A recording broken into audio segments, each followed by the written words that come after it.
bien, bonjour tout le monde! On a une petite vidéo tranquille aujourd'hui. Je vais faire ce que ça fait longtemps que je n'ai pas fait. J'ai fait ça peut-être une fois ou deux sur la chaîne. On va faire un beau déballage. Parce que je vais vous expliquer ce qui est en train d'arriver. J'ai ces beaux outils-là qui sont des Apple TV. Ça fait longtemps que j'ai ça. J'ai adoré ce produit-là. Jusqu'à temps que, il y a quelques mois, les mises à jour ont rendu des plateformes inaccessibles. Il y a des codecs de vidéos qui ne sont pas supportés par cette machine-là. La dernière mise à jour qu'il y a eu il y a peut-être 2 semaines a fait que il y a encore moins de choses compatibles sur les plateformes alternatives. Parce que ce que Apple me propose dans son menu de ces machines-là, ben, il n'y a rien qui m'intéresse. Je suis sur YouTube presque, je dirais, j'ai été sur YouTube pendant longtemps presque exclusivement à cause des restrictions de quelques grandes plateformes.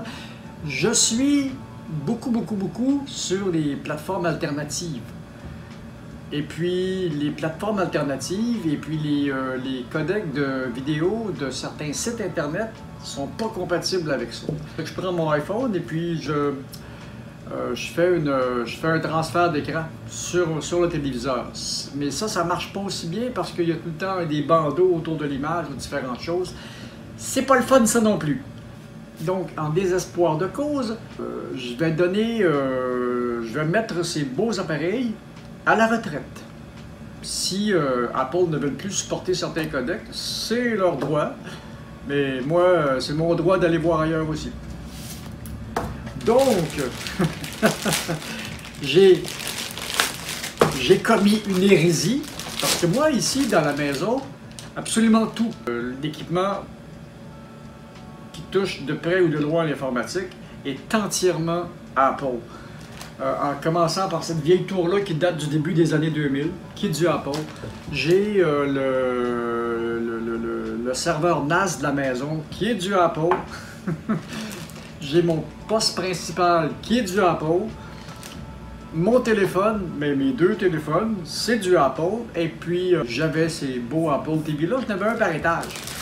Et là, si ça va bien, là, dans l'autre étage, ça se peut que j'ai pas besoin d'acheter ce petit produit-là parce que je vais probablement acheter un projecteur intelligent qui peut fonctionner sur Internet. C'est à peu près la seule solution. Donc,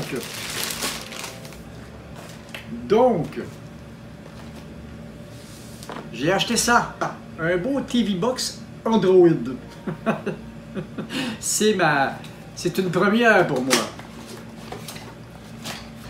Alors, dans cette petite boîte-là, il y a ça ici. C'est pas plus gros que iTV. Et il y a tout le câblage. Il y a l'adapteur CA, une télécommande, et puis un câble HDMI.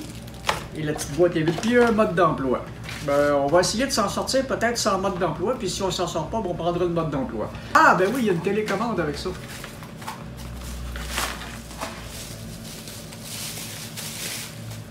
Ben oui, il y a un beau petit clavier avec ça. Je ne sais pas si c'était fourni avec avec un petit câble USB pas bien long. Ça, c'est pas un problème, on va régler ça. Puis, on va ouvrir la chose.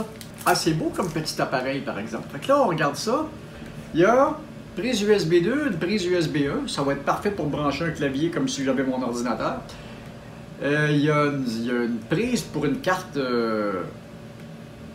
mémoire, pour une micro.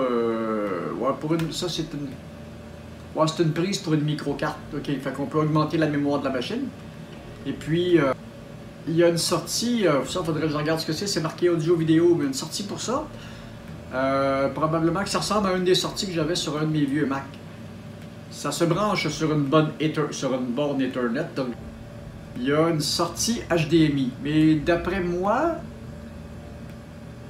je regarde, ça doit marcher avec du Wi-Fi, ça. Ah, ben il y a du Wi-Fi là-dessus aussi. Donc, tout va bien. J'ai encore des canaux disponibles sur sur mon, comment est-ce qu'on appelle ça, donc, sur mon routeur. Donc, je vous reviens quand ça va fonctionner. On va essayer ça. Je vais tout brancher ça. Donc, j'aurai pas de câblage à refaire. Parce que c'est une des choses, quand je suis arrivé ici il y a 16 ans, j'ai câblé la maison pour l'audio vidéo et j'ai câblé la maison pour les réseaux.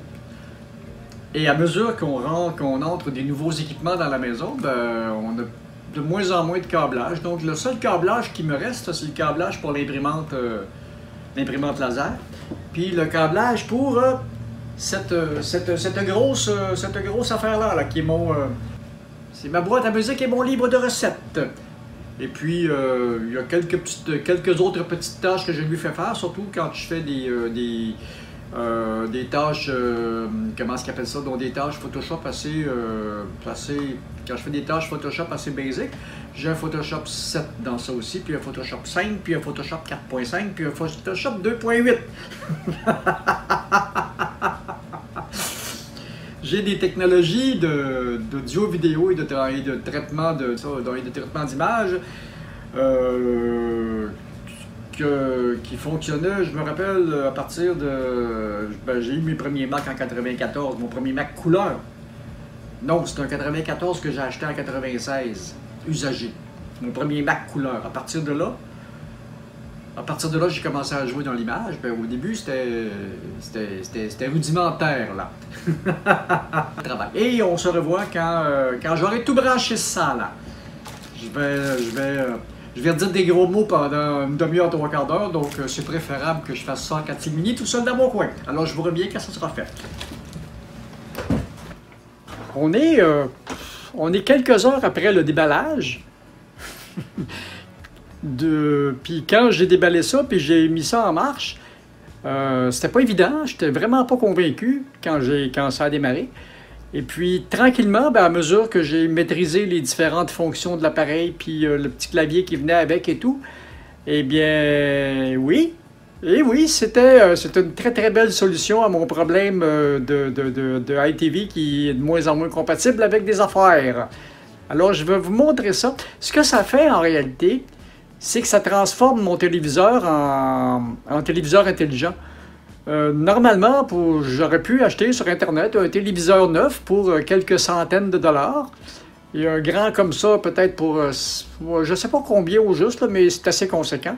Et puis, j'ai eu cette petite boîte, taxe incluse, pour à peu près, grosso modo, de même, à vue de nez, à peu près 65 $. Je pense que j'ai fait un bon choix. Je vais vous montrer ce que ça fait. Alors, j'ai la petite télécommande.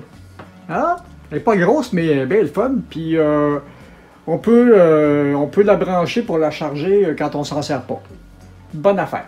Voilà. C'est le menu qui apparaît quand je branche l'appareil. Donc, j'ai accès à Google, Chrome, directement à YouTube si je veux aussi. J'ai tous les réglages desquels j'ai besoin. Et puis, ce qui est très, très le fun, OK, voilà, là, j'étais sur YouTube, donc j'ai accès comme si j'avais mon ordinateur. Donc, tout ce que j'ai eu à faire, en réalité, c'est de rentrer mes mots de passe pour les différentes choses que je fais. Et puis, ce qui est le fun, c'est que si je m'en vais sur Rumble, si je m'en vais sur Odyssey, ou si je m'en vais sur des plateformes alternatives ou des sites Internet, indépendants, ben, j'ai directement accès sans être obligé de passer, parce qu'avec mon téléphone, c'était ça que j'expliquais. Le problème, c'est que je ne peux plus passer directement dans la vidéo. Pour certaines plateformes, il fallait que je fasse une relecture d'écran vers le téléviseur. C'était pas évident. Et puis, d'autres plateformes où les codecs étaient carrément pas compatibles. Je pouvais même plus faire marcher ça directement à partir de même en relecture d'écran sur mon téléphone.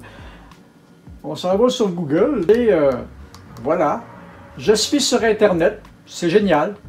Et voilà, c'est parti. Pourquoi il n'y a pas de son?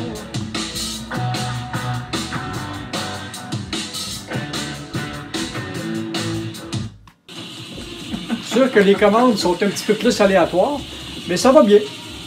C'est pas... pour faire ce que je fais avec ça, ça fait le travail amplement.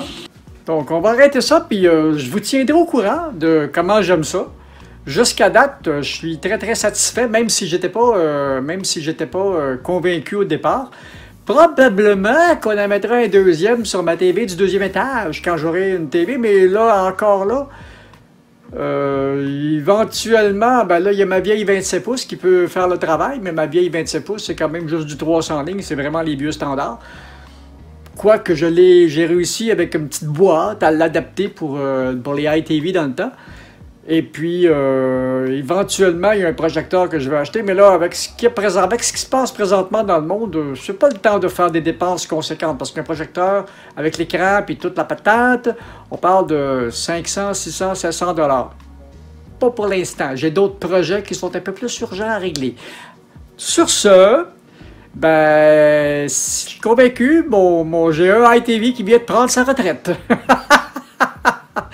Je vous remontre la petite boîte et le petit clavier. C'est un ensemble. On peut la commander sans le clavier aussi. C'est pas mal moins cher. C'est 10 piastres de moins. Donc, c'est bien ça. À la prochaine. Puis, on va vous montrer d'autres affaires dans pas grand temps. Là. Ça sent bien. J'ai toujours des vidéos en marche à montrer. Alors, salut!